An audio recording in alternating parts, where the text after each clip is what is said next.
Hello everyone, this is your teacher again, Mr. Ricardo, and for today's lesson we are going to have two different topics. First of all, we're going to finish with the far north as we began last week, today we're going to discuss only some of the other characteristics about the climate, about the biodiversity, and also about the surface waters, give them some characteristics, and also we're going to discuss what happens with the population in the far north. Where do they live?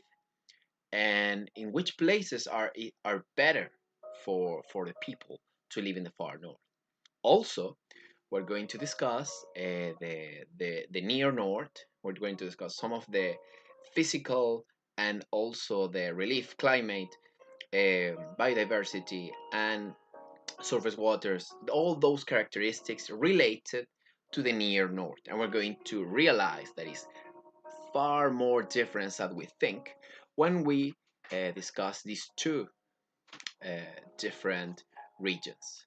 So take it as a comparison or compare and contrast sort of lesson. All right.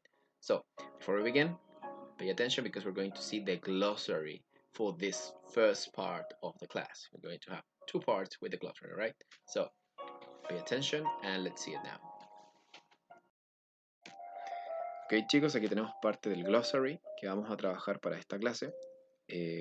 Seguramente para la segunda parte de la clase, donde vamos a hablar del Near North, vamos a trabajar un poquito más de términos, así que atentos también a eso. Primero que nada, tenemos thick fog, que es una neblina densa. Empecemos a pensar en características que ya conocemos, por ejemplo, como la camanchaca. Dry o dryer, etc. Dry y sus variaciones, que tiene que ver con un ambiente seco. Característica de esta zona del país. Rodents son roedores. Si empezamos a pensar también ya en algo relacionado a la biodiversidad, pueden imaginar de que es el tipo de animales que viven sobre todo en los lugares más secos. Resources, que tiene que ver con los recursos naturales o de una ciudad. O sea, pensemos también en cómo la gente del norte de nuestro país logra desarrollar actividades y en el fondo qué tipo de empleos quizás o son propios de esta región se desarrollan. Y finalmente, population density, que tiene que ver con la densidad de población. Específicamente, densidad de población es el promedio de habitantes que viven en un lugar en específico. Probablemente la densidad va a ser diferente de las ciudades costeras del norte de Chile a las que se encuentran en el interior. Empezamos, chicos. So, before we begin, let me remind you that for this lesson, we're going to use lots of pages. So we're going to begin in this page, which is page 62. We're moving to 63, 64, 65, 66, and finally we're going to finish with page 67. So everyone go to page 62 and pay attention here, because we're going to take a look at this map, and I want you to pay attention because as you can see here, we have rivers, ravines, lakes, lagoons, salt basins, and some other characteristics about the map, but focus on the rivers. As you can see, most of the rivers are interrupted. They are not able, with a few exceptions, to reach the sea. This one, oh, is the Rio Loa. The Rio Loa is able to go from the mountains up to the ocean, but this is a characteristic that is not common. O sea, la gran mayoría de los ríos, chicos, en esta zona del país no logra llegar al océano, a diferencia de lo que pasa en otras regiones. Also, I'm going to show you right here, the far north has other characteristics. The altiplano is able to have some places where water is stored. O sea, hay lugares donde el agua se logra focalizar. The Rio Loa, which is the rio that we have right here, the river, is able to reach the ocean. Also, we have other characteristics in the far north. For example, the Camanchaca is always present, and also we have the inner valleys, and some of them have few sorts of vegetation. But as you can see, the climate in the four different pictures is also very, very, very dry. The temperatures are also different from the coast to the inner parts. These parts are in these places of the map. Therefore, they are not close to the ocean. And let's remember that when things are not exposed or close to the ocean, the temperatures change from the minimum to the maximum. O sea, recordar de que las temperaturas son muy cambiantes mientras estamos más alejados del océano. Y recordar que estamos en una zona donde las temperaturas máximas son muy altas y las bajas, sobre todo los que han estado en el desierto, se habrán dado cuenta que son muy bajas. To sum up, I want you to pay attention to both maps now because I already discussed the conditions right here, but I want you to connect this map with the map that we have over here. Why? Because as you can see here, all these parts are connected to the Andes mountain range, right? And these parts, as we have discussed before, are very high and they also can be very cold. Unlike, o sea, a diferencia de, unlike the places that are in the coast and in the Central Valley, which are a zone of desert and a zone of high desert, both very, very, very hot places to stay at. Difficult to live as well. And finally, I want you to focus right here to the biodiversity of the far north. In the biodiversity of the far north, I want you to pay attention to the picture, and we can find cacti, hard grasses, and usually things that can grow like gareta in the altiplano. This is a zone, the South American camelids in the wetlands of Lake Chungara. O sea, camelids, animals like guanacos and vicuñas, and the other things that we are able to find, other animals we're able to find in these zones, are rodents such as chinchilla and vizcacha. O sea, animales que pertenecen a nuestra fauna nacional, como la chinchilla, la vizcacha, guanacos y vicuñas. Recordar de que esta zona es muy árida, and as it says right here, vegetation in the desert is almost non-existent, with an exception of some oases. O sea, solamente los oasis nos permiten encontrar zonas donde puede haber vegetación en el desierto. The north of our country has low population density. People tend not to live in the Central Valley, neither on the Andes Mountain. Why is that? Because these conditions right here are not good to live. They tend to go to places like Arica, like Iquique, or Antofagasta, some of the coastal cities. This is an example. We can see the city of Antofagasta. And as we can see right here, people tend to live in big cities in the north of Chile. Arica, Iquique, Antofagasta.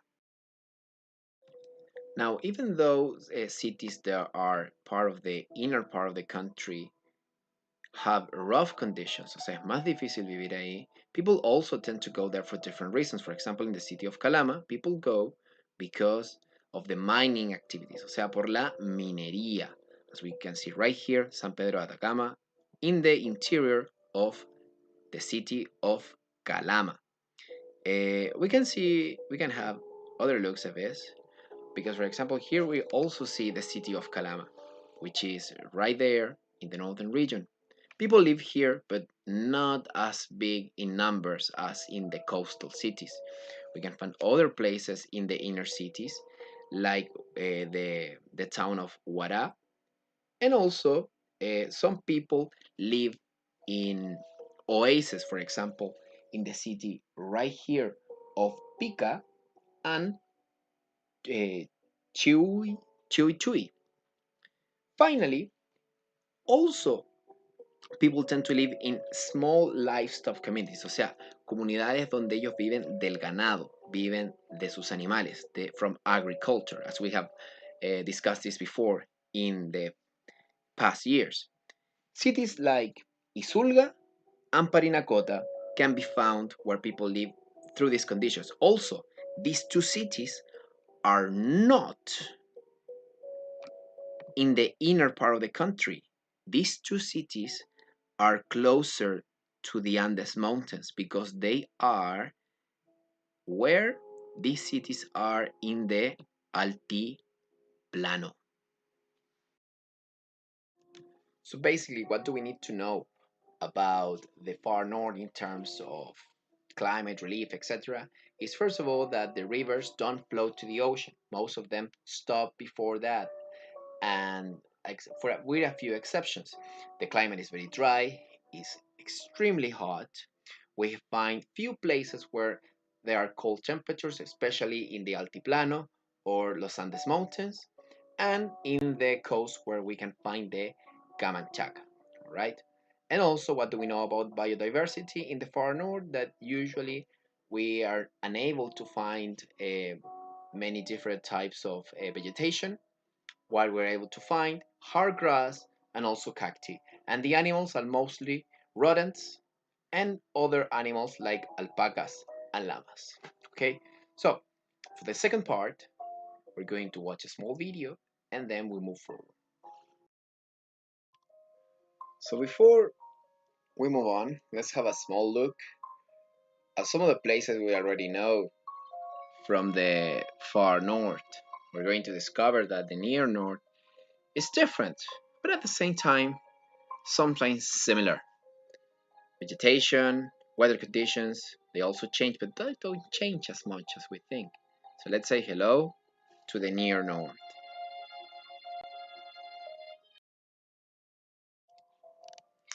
Para esta segunda parte, chicos, tenemos el glosario de lo que es el Near North. Primero tenemos los Fertile Valleys, que son los valles fértiles. ¿Qué significa esto? Que son valles que tienen la capacidad de albergar mucha biodiversidad, ya sea de manera natural o incentivada por el hombre. Luego tenemos los Transversal Mountain Ranges, que son los cordones transversales de montañas o cordones transversales de montañosos. ¿Qué tienen de especial estos cordones? Que son cordones que van desde este a oeste y que en el fondo es una cadena de montañas que va de un lado a otro. Ahora, al igual que todas las conformaciones que podemos apreciar en nuestro país, dentro de dos montañas también va a haber un valle. O sea, si las montañas van de este a oeste, probablemente nos vamos a encontrar con un gran número de valles entre medio de cada una de estas corrientes montañosas. Lo vamos a ver más adelante. Luego tenemos la Step Terraces, que son las terrazas escalonadas. ¿Dónde están las terrazas escalonadas específicamente? En las planicies litorales, o sea, en la costa de nuestro país. Si ustedes se fijan bien, se darán cuenta que la estructura en la cual están hechas nuestras planicies en esta zona del país es como si fueran por escalones. Específicamente, ¿dónde se puede apreciar esto mejor? En las zonas de La Serena y Coquimbo. Luego tenemos el Mixed Catchment, que tiene que ver con el origen de dónde vienen las aguas, específicamente acá, sobre los ríos. Y finalmente tenemos el Flowering Desert, que su traducción es bastante literal, que es el desierto florido. For the next part, the Near North. The Near North extends from the Copiapó River to the Aconcagua River. This zone is characterized by its clear and clean skies. Very important these skies for astronomical observation as we see in the picture. Also, it is known by its very beautiful landscapes and fertile valleys. Also, as we see in the picture, the cities like La Serena are bigger and concentrate more population density than in other regions. So what else can we know about the near north? The near north, we're going to focus now on the relief characteristics, but there is not much to talk about, for example, about the Andes mountain range, because it lacks volcanism and is also less elevated. It's not as high as the one that we find in the far north. But what is important, the Central Valley is special because it's intersected by transversal mountain ranges. So these mountain ranges, they are very close together, which are the ones that we can find right here. These formations, these mountains are the ones that we find in the near north. They go from east to west, and we can able to find also different types of valleys between the mountains. Also, this place is very important for astronomical observation. People use this region to observe the stars. Finally, we can also discuss the terms of the surface waters. The rivers have a permanent and greater flow than in the far north. Y como vamos a ver más adelante, los ríos son capaces de llegar al océano. And they also have mixed catchment. What is the meaning of that? That the water that the rivers have, the rivers are able to collect the water from the mountains, from the snow, and also from the rain. Now, I want you to pay attention to the differences between the far north and the near north in terms of rivers. Pay attention to the map, to this physical map. What happens right here? All the rivers, or almost every single river, is able to flow to the ocean. As the detail said in page 66, that almost all rivers are able to flow to the Pacific Ocean. Pay attention over here, over there, and over there. We have plenty of surface waters, and these surface waters also change the climate because, as we can see in the next map, wow, desert, high desert, cold mountain, and the other weather conditions that we're able to find. The colors tell us how different they are. We have desert, of course, we have desert, but we also have other conditions, semi-arid, abundant with abundant clouds, and other sorts of temperature. Now, what else do we need to know about the northern region? Which is right here, the steppe, which is divided into the coastal steppe and the interior steppe. These two change the weather conditions. The first one features moderate temperatures and an abundance of cloudy days during the year. O sea, the coastal steppe, ¿qué nos da? Nos da temperaturas más moderadas debido a la brisa costera y también más días con, con nubes. The second one has little cloud cover and bright sunshine, with as well as less precipitation. Ojo, esto es bien similar a lo que pasaba con el movimiento y con los cambios que hay de un lado de la cordillera a otro. El interior, el interior steppe, tiene una menor cantidad de nubes, mayores temperaturas, incluso al punto que uno puede llegar a insolarse, menos precipitaciones y también las diferencias de temperatura son mayores. As you can see over here, these are the differences. This is the coastal steppe and the interior steppe. This is very similar to some of the places in the far north, unlike the looks of the coastal steppe, which is way different. What else do we need to know? Every few years, rainfall produces a beautiful phenomenon. O sea, estos lugares interiores que tienen una mayor cantidad de calor son mucho más secos e inclusive podemos encontrar zonas desérticas, as the ones that we can find over here. Sometimes when it rains, we can find the flowering desert. Esto es muy importante, chicos, sobre todo esta parte que está subrayada. In this area, there are some microclimates with large tree forests, as in the case in Fray Jorge and Pichidangre. Microclimates are basically places that have a very different weather conditions from its surroundings. O sea, si tenemos un lugar que es muy diferente a las condiciones climáticas que lo rodean, tenemos un microclima. Imagínense un bosque en el medio de Santiago. Santiago es caliente, es muy seco en el verano, pero si usted se mete a ese bosque durante el mismo periodo, se dará cuenta que las condiciones cambian. ¿Gracias a qué? Gracias a lo que nos proporciona el bosque. Finally, about the biodiversity in the near north that we can find here on page 67, the vegetation in this area has adapted to the lack of rainfall or water. Therefore, we can find similarities with the near north. And also, what else can we find here is that we can find plenty of cacti and other species of vegetation. The fauna have some rodent species, chinchillas, night hunters, o sea, animales que van a cazar en la noche, such as the culpeo fox and owls. So, as we can think of the characteristics of the near north, are very similar to the characteristics of the far north in terms of biodiversity. Even though the terrain relief and some of the characteristics are very different. Bueno chicos, hemos llegado al final de la clase. Pequeñas cosas para recordar, sobre todo de lo que vimos el día de hoy. Características del Far North, dónde vive la gente y también la primera pincelada de lo que son las características del Near North. Far North, principalmente, tenemos aguas que no logran fluir hasta el océano.